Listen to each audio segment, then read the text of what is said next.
ओम शांति। सभी भाई बहनों को ओम शांति। आज मुरली है 9 दिसंबर 2025 की। प्रातः मुरली ओम शांति वावदादा मधुबन।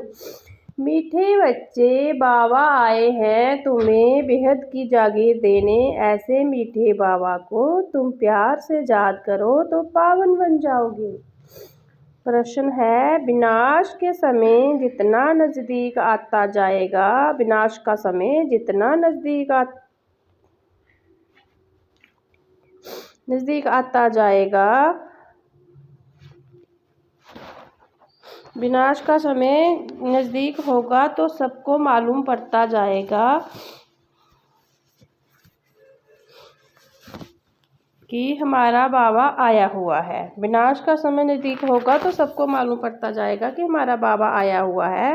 अब नई दुनिया की स्थापना, पुरानी का विनाश होना है। बहुतों को साक्षात्कार भी होंगे। सन्यासी राजा आदि को ज्ञान मिलेगा। जब सुनेंगे कि बेहद का बाप आया है, वही सदगति देने वाला है, तो बहुत आएंगे। अखबारों द्वारा अनेकों के संदेश मिलेगा। तुम बच्चे आत्म अभिमानी बनते जाओगे, एक बाप की हिजाद में अतीन्द्रिय सुख में रहेंगे। गीत इस पाप की दुनिया में शांति। ये कौन कहते हैं और किसको कहते हैं? रूहानी बच्चे। बाबा गड़ी गड़ी रूहानी क्यों कहते हैं? क्योंकि अब आत्मा को जाना है।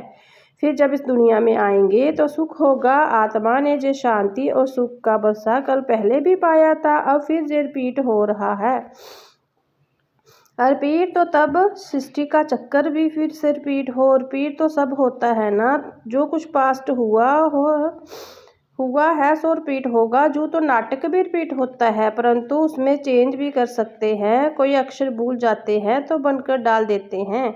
इसको फिर बाइस्कोप कहा जाता है। इसमें चेंज नहीं हो सकती। जे अनदि बना बनाया है, उस नाटक को बना बनाया नहीं कहेंगे। इस ड्रामा को समझने से फिर उनके लिए भी समझ में आ जाता है। बच्चे समझते हैं जो नाटक आदि अभी देखते हैं वह सब है झूठ। कलयुग में जो चीज़ देखी जाती है वह सतयुग में होगी नहीं। सतयुग में जो हुआ था सो फिर सतयुग में होगा। जे हद का नाटक आदि फिर भी भक्ति मार्ग में ही होंगे। जो चीज़ भक्ति मार्ग में होती है वह ज्ञान मार्ग था सतयुग में नहीं होती।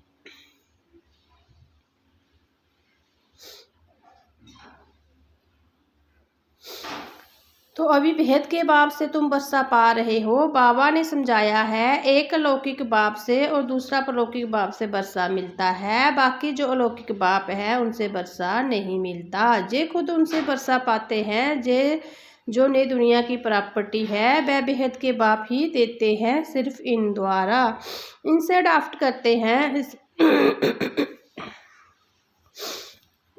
इसलिए इनको बाबा कहते हैं। भक्ति मार्ग में भी लौकिक और परलौकिक दोनों याद आते हैं। जे लौकिक नहीं याद आता क्योंकि इनसे कोई वर्षा मिलता ही नहीं है। बाबा अक्षर तो बराबर है, परंतु जे ब्रह्मा भी रचना है। रचना को रचता से वर्षा मिलता है। तुमको भी शिव बाबा ने क्रिएट किया है, ब्रह्मा को भी उसने क्रिएट किया है। वर्षा क्रिएटर से मिलता है, वह है बेहद का बाप। ब्रह्मा के पास बेहद का वर्षा है क्या?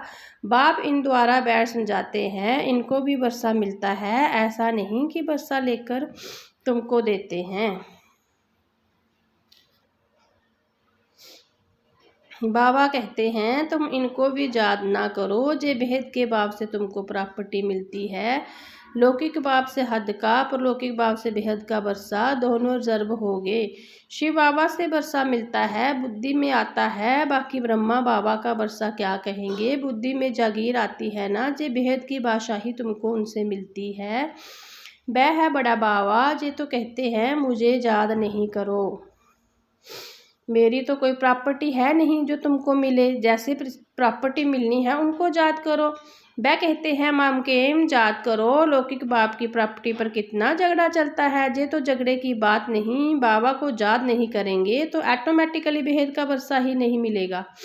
बाबा कहते अपने को आत्मा समझो। इस रथ को भी कहते हैं तुम अपने को आत्मा समझो, मुझे याद करो तो विश्व की भाषा ही मिलेगी। इसी को कहा जाता है याद की यात्रा। देह के सब संबंध छोड़ अपने को अशरीरी आत्मा समझना है। इसमें ही मेहनत है। पढ़ाई के लिए कोई भी मेहनत चाहिए ना। इस जात की यात्रा से तुम पतिति से पावन बनते हो। ये यात्रा करते हैं शरीर से। ये तो है ही आत्मा की यात्रा। ये तुम्हारी यात्रा है परम धाम जाने के लिए। परम धाम अथवा मुक्ति धाम कोई जा न सके सिवाय इस पुरुषार्थ के। जो अच्छी रीति याद करते हैं वही जा सकते हैं और फिर ऊंच पद भी पा सकते हैं। जाएंगे तो सब, परंतु वह तो पतिती है ना, इसलिए पुकारते हैं। आत्मा याद करती है, खाती पीती सब आत्मा करती है। इस समय तुमको देही अभिमानी बनना है। यही मेहनत है, बिगैर मेहनत तो कुछ मिलता नहीं है भी बहुत सहज, परंतु माया का आपोजिशन होती है। जिसकी अच्छी तकदीर है तो जट उसमें लग जाते हैं, कोई देरी से भी आएगा। अगर बुद्धि में ठीक रीति बैठ गया तो कहेंगे बस हम इस रूहानी यात्रा में लग जाता हूँ। ऐसे तीव्र बेग से लग जाए तो अच्छी दौड़ी पहन सकते हैं। घर में रहते भी बुद्धि में आ जाएगा। ये तो बहुत अच्छी राइट बात है। हम अपने को आत्मा समझ पतिती पावन बाबा को याद करते हैं। बाप का फरमान पर चलो तो पावन बन सकते हैं, बनेंगे भी जरूर।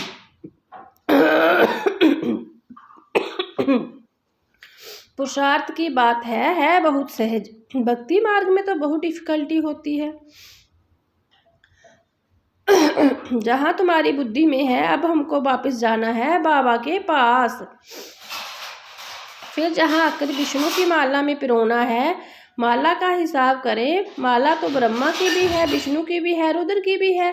पहले पहले ने सृष्टि के जे है ना, बाकी सब पीछे आते हैं। गोया पिछाड़ी में पिरोते हैं। कहेंगे तुम्हारा ऊंच कुल क्या है, तुमको कहेंगे विष्णु कुल। हम असल विष्णु कुल के थे, फिर क्षत्रिय कुल के बने, फिर उनसे बिरादरी निकली। इस नाले से तुम समझते हो बिरादरियों कैसे बनती है। पहले पहले रुद्र की माला बनती है। ऊंच ते ऊंच बिरादरी है। बाबा ने समझाया है जे तुम्हारा बहुत ऊंच कुल है। जे भी समझाते हैं सारी दुनिया को पैगाम जरूर मिलेगा। जैसे कोई कहते हैं भगवान जरूर कहाँ आया हुआ है, परंतु पता नहीं पड़ता। आखिरी में पता तो लगेगा सबको, अखबारों में पढ़ता जाएगा। अभी तो थोड़ा डालते हैं, ऐसा नहीं कि एक अखबार सब पढ़ते हैं। लाइब्रेरी में पढ़ सकते हैं, कोई 2-4 अखबार भी पढ़ते हैं, कोई बिल्कुल नहीं पढ़ते। ये सब मालूम पड़ना ही है कि बाबा आया हुआ है। विनाश का समय नज़दीक होगा तो मालूम पड़ेगा। नई दुनिया की स्थापना, पुरानी का विनाश होता है। हो सकता है बहुतों को साक्षात्कार भी हो। तुम सन्यासियों राजाओं आदि को ज्ञान देना है, बहुतों को पैगाम मिलना है। जब सुनेंगे बेहद का बाब आया है, वही सदगति देने वाला है, तो बहुत आएंगे। अभी अखबार में इतना दिल पसंद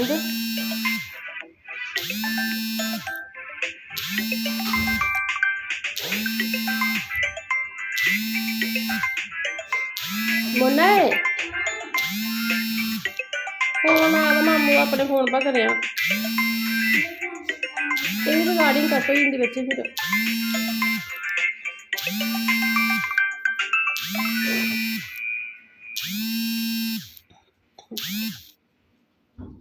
एक बाप को याद करना है, दूसरा ना कोई। जे राज एक बाप ही सिखलाते हैं, वही गीता का भगवान है। सबको यही बाबा का निमंत्रण व पैगाम देना है। बाकी सब बातें हैं ज्ञान श्रृंगार। जे चित्र सब है ज्ञान श्रृंगार, ना कि भक्ति का। जे बाबा ने बैठ बनवाए हैं मनुष्यों को समझाने के लिए। जे चित्र आदि तो प्राय लोप हो जाएंगे। बाकी जे ज्ञान आत्मा में रह जाता है। बाबा को भी जे ज्ञान है ड्रामा में नूंद है। तुम अपने भक्ति मार्ग पास कर ज्ञान मार्ग में आए। तुम जानते हो हमारी आत्मा में जे पाठ है जो चल रहा है, नून थी जो फिर से हमरा जो सीख रहे हैं बाप से। बाबा को ही आकर जे नाले देनी है। आत्मा में नूंद है, वहाँ जाए पहुँचेंगे। फिर नई दुनिया का पार्ट रिपीट होगा। आत्मा के सारे रिकॉर्ड को इस समय तुम समझ गए हो, शुरू से लेकर। फिर जे सब बंद हो जाएंगे। भक्ति मार्ग का पार्ट भी बंद हो जाएगा। फिर जो तुम्हारी एक्ट सतयुग में चली होगी वही चलेगी।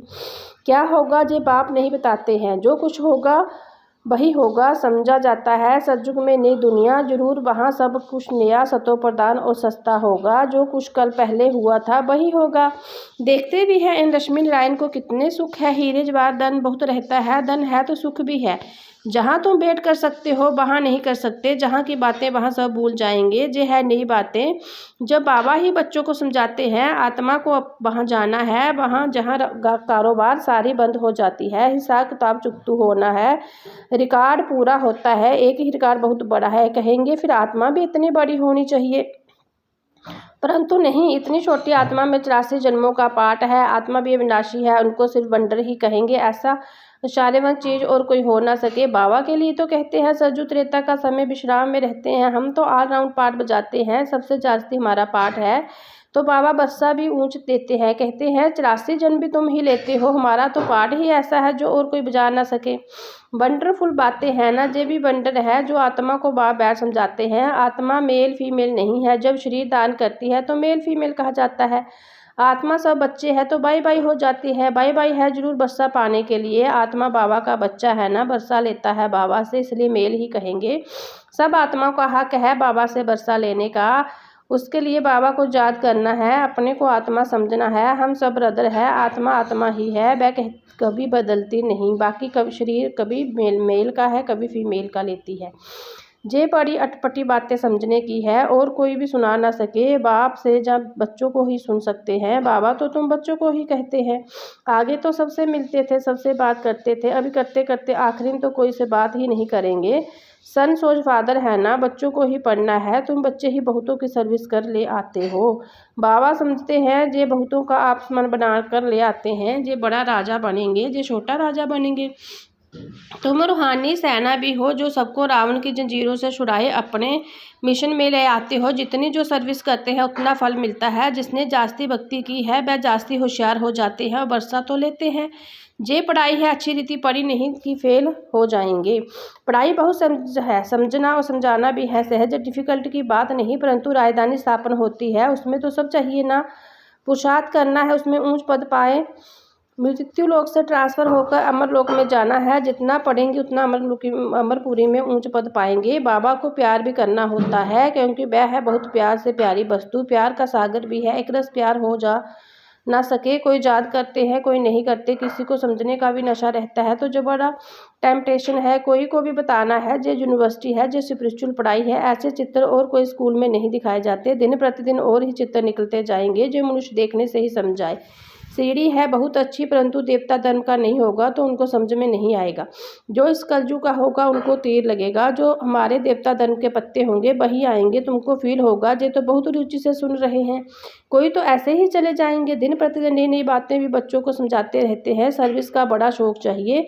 जो सर्विस तत्पर होगी वह दिल पर चढ़ेगी और तख्त पर चढ़ेंगे। आगे चल तुमको सब साक्षात्कार होते रहेंगे, उसी खुशी में तुम रहेंगे। दुनिया में हाहाकार बहुत होना है, रक्त की नदियां भी बहनी है।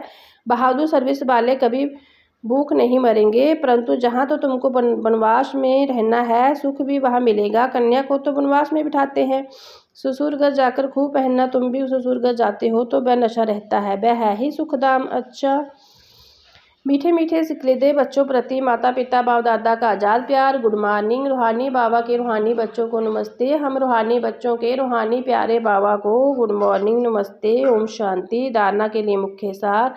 माला में पिरोनों के लिए दही मानी बन तीव्र बैग से जात की यात्रा करनी है। बाप के फरमान पर चलकर पावन बनना है। बाबा का परिचय दे बहुतों को आप समान बनाने की सर्विस करनी है। जहाँ बनवाह में रहना, अंतिम हाहाकार के सीन देखने के लिए महावीर बनना है। वरदान है बंधनों के पिंजरों को तोड़कर जीवन मुक्त स्थिति का अनुभव करने वाले सच्चे ट्रस्टी भव। शरीर का व संबंध का बंधन है पिंजरा, फर्ज अदाई में निमित्त मात्र निभानी है। लगाव से नहीं तब कहेंगे निर्विंदन। जो ट्रस्टी बनकर चलते हैं वही निर्विंदन है। यदि कोई भी मेरापन है तो पिंजरे में बंद है। अभी पिंजरे को मैना से फरिश्ता बन गए है, इसलिए कोई जरा भी बंधन ना हो। मन को भी बंधन नहीं, क्या करूं कैसे करूं चाहता हूं होता नहीं, ये भी मन का बंधन है। जब मर्जीवा बन गए तो सब प्रकार के बंधन समाप्त, सदा जीवन मुक्ति स्थिति का अनुभव होता रहे। स्लोगन है संकल्पों को बचाओ तो समय बोल सवे सब स्वस्थ बच जाएंगे। व्यक्त इशारे अब संपन्न व कर्मातीत बनने की धून लगाओ। कर्मातीत अर्थात कर्म की किसी भी बंधन के स्पर्श में न्यारे, ऐसा ही अनुभव बढ़ता रहे। कोई भी कार्य स्पर्श ना करे, करने के लिए जो रिजल्ट निकली है उसका भी स्पर्श ना हो, बिल्कुल ही न्यारापन अनुभव होता रहे, जैसे कि दूसरे कोई न कराया और मैंने किया। निमित्त बनाने में भी न्यारापन अनुभव है। जो कुछ बीता फुल स्टॉप लगाकर न्यारे बन जाओ।